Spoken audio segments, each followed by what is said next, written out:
Di suatu daerah kecil yang sedang memasuki masa pemilihan kepala daerah, dua calon dengan visi dan misi yang berbeda saling bersaing untuk mendapatkan kepercayaan masyarakat.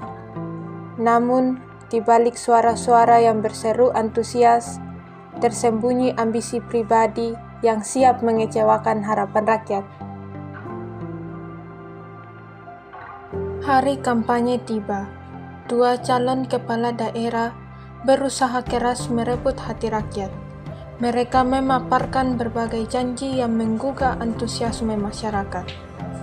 Visi yang menggebu, program kerja yang menjanjikan, dan poster-poster pemilu yang menghiasi setiap sudut jalanan. Pilih paket kami demi 5 tahun yang akan membaik. Pilih paket kami, maka hidup Anda akan sejahtera. Namun, di balik janji yang disuarakan, ada upaya manipulasi. Salah satu calon menggunakan cara-cara yang tidak sehat demi memastikan kemenangannya. Serangan fajar dilakukan, mengaburkan makna sejati dari sebuah pemilihan yang seharusnya adil dan jujur. Hari pemilihan telah tiba. Masyarakat berbondong-bondong datang ke tempat pemungutan suara, berharap suara mereka bisa menentukan masa depan daerah ini. Proses pencoblosan dan penghitungan suara berlangsung dengan hati-hati, hingga akhirnya satu paket dinyatakan menang, yaitu calon yang sebelumnya melakukan serangan fajar. Di hadapan rakyat, sang calon yang terpilih berjanji akan menjalankan tugas dengan amanah. Janji yang besar dan ambisius, namun apakah akan terwujud? Beberapa waktu setelah resmi menjabat, bupati yang baru menjabat mulai menunjukkan wajah aslinya. Kebetulan Bab Dino ini bisa-bisa dia potong saya tersinggung, tapi tegur sama saya. Saya kan bupati, tidak sopan sekali dia begini. Betul sekali, apa yang begini, sok sekali ya. Semuanya harus tertib, disiplin, ada saja bang. Atau kita pindah sih sama orang. Tadi tempat-tempat yang terpencil kok. Biar gak merasa toh. Kekuasaan yang diberikan rakyat disalahgunakan untuk kepentingan pribadi. Di ruang kerjanya, bersama wakilnya, bupati mulai menyingkirkan pegawai yang dianggap sebagai ancaman atau yang sekedar tidak disukainya. Ambisi pribadi kini mengendalikan tindakannya, melupakan janji yang pernah ia ucapkan di hadapan rakyat. Kabar mengenai tindakan bupati dan wakilnya mulai menyebar di kalangan para pegawai. Mereka merasa tidak nyaman, bahkan merasa terancam. Para pegawai mulai bergosip dan mencurahkan keresahan mereka. Takut bahwa ketidakadilan ini bisa menghancurkan sistem pemerintahan yang seharusnya melayani rakyat. Ini tidak bisa terjadi, kalau begini terus ini kita bisa hancur. Betul sekali, kalau kayak mereka yang pimpin di daerah saya merasa tidak tenang dengan aman. Bagaimana kalau kita lapor di kepala inspektorat? Kalau mereka tahu kalau kita lapor, kita juga bisa dikasih pindah. Kita kan hanya mau menyampaikan keluhan saja, karena kita juga melakukan ini untuk kemajuan daerah. Kita tidak bermaksud melawan memang sama mereka. Betul sekali, kalau bukan kita yang memulai, siapa lagi? Namun, sebagian dari mereka memiliki keberanian untuk berjuang demi keadilan, meski mereka sadar risiko yang akan dihadapi. Dengan penuh harap, beberapa pegawai memberanikan diri untuk menyampaikan keluhan kepada Pak Adit, Kepala Inspektorat.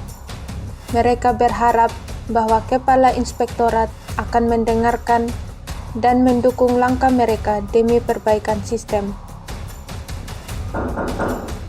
Masuk.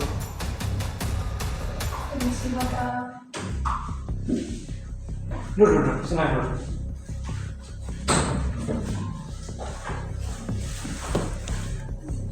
Ya, selamat siang. Ada keperluan apa Bapak dan Ibu datang di sini? Pak, kami mau menyampaikan keluhan kami. Kami akan keberatan dengan cara kerja Bapak Bupati dan Wakil Bupati. Kami tidak suka mereka mencampuri urusan pribadi mereka dengan urusan pekerjaan. Itu sangat tidak cocok dengan kode etik pegawai mereka sebagai kepala daerah. Saya pikir tidak rasa khawatir dengan Bapak dan Ibu. Tetapi ini bukan hal yang kita bisa campuri dengan begitu saja. Tapi Pak, ini sudah menyangkut kehormatan pemerintahan dan kenyamanan kami sebagai pegawai. Iya, saya tahu. Tetapi pekerjaan saya sebagai kepala inspektor di sini cuma memastikan semuanya berjalan lancar dan benar. Bukan mendengar keluhan kalian tentang kerjaan Bapak Bupati dan Bapak Wakil Bupati yang tidak betul. Saya harap kamu dapat fokus dalam pekerjaan masing-masing. Jadi Bapak tidak mendengar bukan? Saya sudah cukup mendengar keluhan kalian. Sekarang kalian keluar.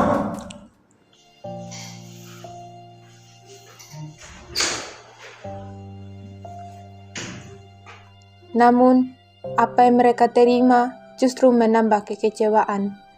Kepala Inspektorat lebih memilih untuk tidak bertindak, mengabaikan suara pegawai yang hanya ingin perubahan. Dengan langkah yang lesu, para pegawai meninggalkan ruangan Pak Adit. Di lorong yang sepi, mereka meluapkan kekecewaan dan rasa tidak berdaya. Mereka merasa suara mereka tidak berarti, bahkan di saat mereka ingin berjuang untuk daerah yang lebih baik. Susah sekali, kita hanya menyuarakan pendapat saja bisa membuat kita seperti ini. Iya betul, seolah kita tidak ada tempat yang aman untuk berbicara jujur. Kan ini kita buat juga untuk kemajuan daerah kita. Sistem yang kayak begini membuat kita tidak berdaya. Bagaimana ada kemajuan kalau suara kita tidak didengar? Tapi saya yakin nanti kita pun suara pasti akan dengar. Entah kapan, tapi saya yakin. Namun, di tengah keputusasaan, ada secercah harapan yang masih bertahan. Mereka percaya bahwa suatu hari suara mereka akan didengar dan keadilan akan berdiri tegak.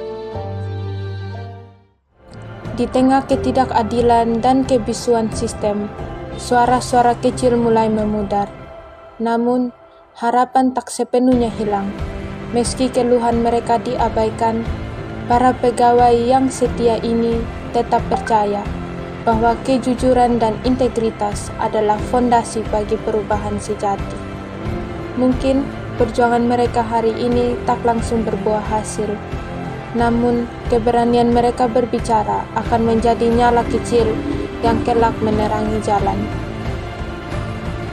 Mereka adalah bukti bahwa semangat untuk memperbaiki dan memperjuangkan kebenaran tak akan pernah padam.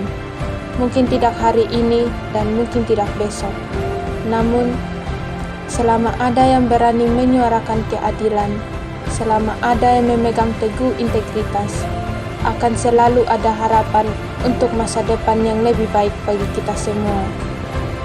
Dan di sanalah kita menemukan harapan, di tangan mereka yang tidak takut bermimpi, di hati mereka yang berani melawan arus demi kebenaran. 3.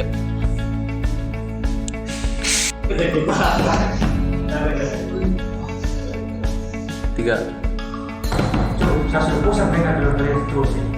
Sekarang kalian keluar. Kok lucu ketawa lah.